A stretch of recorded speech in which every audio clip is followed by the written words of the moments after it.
Right now, y'all, we finna watch this video of YNW Melly's life behind bars. You feel me? Now, we already know Melly has been sitting down longer than any other rapper, I believe, that got locked up recently in the last couple of years.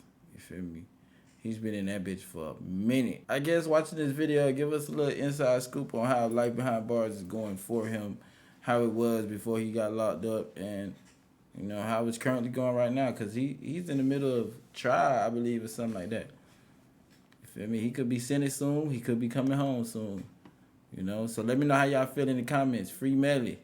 A little over 3 years ago, Jamel Maurice Demons, more known as YNW Melly, turned himself in for the murder of 2 friends that took place in late 2018. From showing off new shoes, releasing new music, and even saying he's coming home soon, YNW Melly has made these past few years look like a cakewalk. But in these same years, he has also endured some of his hardest times behind bars, including fights, behavior issues, and even facing the death penalty. So today, we're going to take a look at YNW Melly's life behind bars. But before we jump straight into it, let me provide you with a brief rundown on how he even got here. YNW Sack Chaser and YNW Juvie were shot and killed while riding home through the streets of Fort Lauderdale with their 2 friends, YNW Melly and YNW Bortland. Melly was dropped off on the way while Bortland proceeded to drive the 2 wounded men to the hospital. And if you don't already know, whenever you arrive to the hospital with gunshot wounds, the police will always be immediately notified. So shortly after the 3 arrived at the hospital, the police pulled up and started asking questions. Bortland tried his best to explain the situation, saying that they were involved in a drive-by shooting, but the police knew something was up because after asking multiple witnesses, everyone's story was slightly different. After the police put in months of investigation, they were finally able to draw up a possible scenario, saying that the 2 men were shot from inside the car, linking the murders to Melly and Bortland, and dismissing the entire drive-by story. Bortland was arrested first on February 12, 2019, and Melly already saw it coming, so he just went on ahead and turned himself in the very next day. The beloved Florida artist posted a picture on Instagram stating in the caption that he is to be turning himself in and all of the rumors that he is guilty are false. Melly was clearly trying to make the best of his time while he was locked away because the rapper was reportedly spending $4,000 a month on commissary, buying snacks, playing cards, headphones, books, and many more.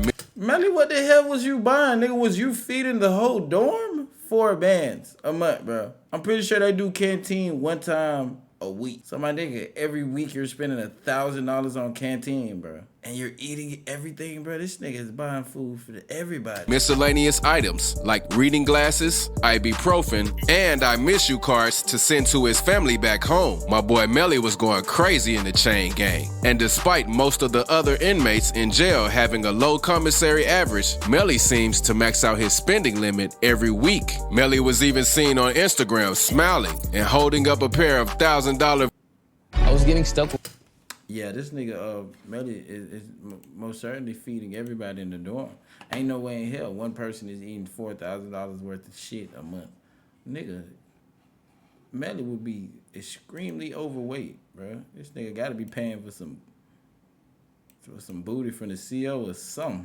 And holding up a pair of $1,000 Versace shoes. Melly has also dropped some hit tracks while locked up, like Mama Cry, Dangerously in Love, and many more, including features from Lil Uzi Vert, Kodak Black, and an artist that we all miss dearly, Juice WRLD. He even dropped an entire album titled Melly vs. Melvin that peaked at number 8 on the Billboard charts. But while living the lavish lifestyle in jail, he was also in there giving the officers a hard time. Melly's first behavioral incident took place only a month after he was incarcerated. On March 13th, 2019, Melly made a 3-way call, which is against the rules of jail, landing him in solitary confinement for 30 days with no privileges. 2 months later, 30 fucking days for a 3-way call?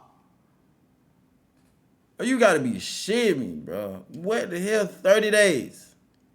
It's crazy. Later, Melly was charged with disrespecting and threatening an officer. This earned him another 20 days of solitary confinement and loss of all of his privileges. Melly was in there acting like a pure demon because in September of the same year, Melly was caught stuffing a towel into the toilet of his cell and flushing it until the cell was completely flooded. What kind of elementary school prank was he trying to pull? Once the officer who caught him I believe he was trying to get out of that cell, you know, and he would do anything to do so. reported the situation. He also claimed that Melly did this on purpose and even threatened him. Melly allegedly said to the officer, "Yeah, I flooded it. Now go get your sergeant. I'll beat all y'all. And I have real lawyers to get me out of it." That's some pure menace energy right there. Shortly after this, he was set to serve yet another 20 days in solitary. Lost all his privileges once again, and on top of that, they threw in a 10-day probation sentence with it. At this point, I'm starting to think that he enjoys being alone in solitary confinement because he just keeps going back. Then, in February 2020, Melly was seen participating in a fight with 5 other inmates. This large brawl took several deputies to break it up. This altercation led him to getting sentenced to another 30 days in solitary. And as you can guess by now, his privileges taken away yet again.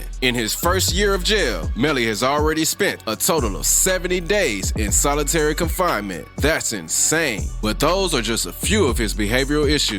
Melly has also faced some problems regarding his health. On April 2nd, 2020, Melly tested positive for the virus after his cellmate was also tested positive. Melly's lawyer saw this as an opportunity to temporarily get the rapper out of jail and put him on house arrest. On the same day, Melly's lawyer requested for the artist to be put on house arrest in case he needed any medical help involving the virus. This seemed like a foolproof plan because 6ix9ine was released earlier that year for the same reason. His attorney even posted an update on Instagram stating that the Broward jail was very unsanitary and had inmates and employees sharing lunch trays and other items without proper sanitation. Sources also stated that Melly was experiencing headaches, body aches, chills, and even labored breathing. But Melly got the short end of the stick. His request was denied, and the judge pretty much told him all the medical help you need is available right here. But since the virus was still fairly new to the world, the jails weren't properly equipped to treat the rapper. It was even rumored that the jail only provided Melly with Gatorade and Tylenol. That won't even fix a bad migraine. The staff is also accused of not checking up on Melly hourly like they were instructed to, leaving everyone to worry about his health as it was rapidly deteriorating. That's just poor service all around if you ask me. And it only gets crazier from here because Melly has also had many bumps throughout his time fighting these legal battles. When the initial information was gathered on the case, it was pretty clear that Melly wasn't innocent. The feds used every resource they could to find and try to get this artist locked up. They even worked with T-Mobile to get all of his phone records showing where the men traveled that night. This information showed that Melly was confirmed to be in the car with the victims and got dropped off before they took the trip to the hospital. It wasn't looking too good for the Florida rapper because he initially lied and said that he was never even in the car.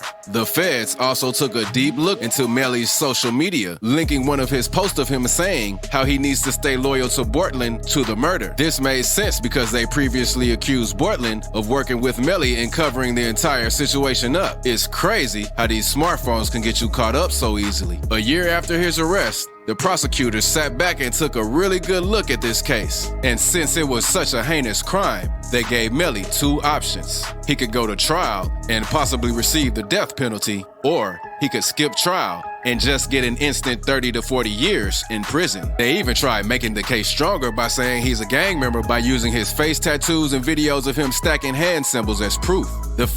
30 to 40 years and death. This nigga had no good options at all. Every option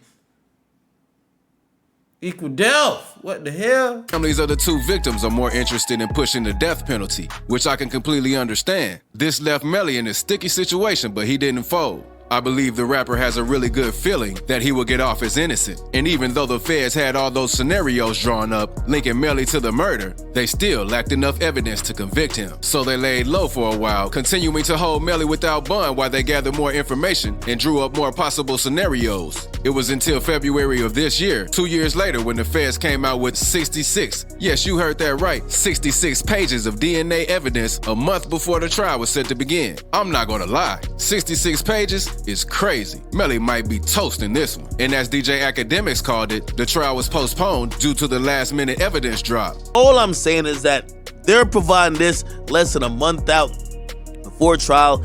Look for this case to be postponed, if you ask me.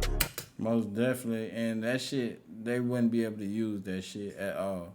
A month before, really? What's the coincidence? Melly's trial was pushed back to May 23rd, giving Melly some more time to get the DNA evidence analyzed and build up some more defense before his sentencing. The prosecutors then provided Melly with a list of all witnesses they had against him, including his ex-girlfriend and her mom. But he wasn't too cool with that. Melly immediately filed a motion to prevent these two from even showing up because he feels like they would sabotage him and his career. But the feds weren't done yet. The prosecutors summoned popular cameraman Drew Filmed It to the stand. Drew Filmed It is a well-known cameraman that has shot many music videos for Florida artists like Glock 9, Hot Boy, and even Louisiana artist Fredo Bang. They're most likely wanting to go through his SD card or his hard drive to find any video or audio footage or any conversations that could possibly lead to more information on this case. This is the same way they got Youngboy. The cameraman's footage was used against him in court, but Drew kept it street and never showed up at all to testify against Melly. He's a real one for that. However, the prosecutors are now trying to threaten Drew with jail time if he doesn't show up. So he lawyered up and is trying to get them to further prove why they need him in court and what he has to do with this case. Right now, it seems like it's Melly against the world because these prosecutors are coming hard with the evidence, and they're really trying to turn everyone that was cool with Melly against him. Let's just hope the beloved Florida artist comes out as innocent and we can continue to get great music from him. And check out this video for me. I know you'll enjoy it. Man, free Melly, man. Stop fucking playing, man. Look, man, we're looking forward to seeing how this case ends up, man. We just see what happens next, man. That's just crazy, bro.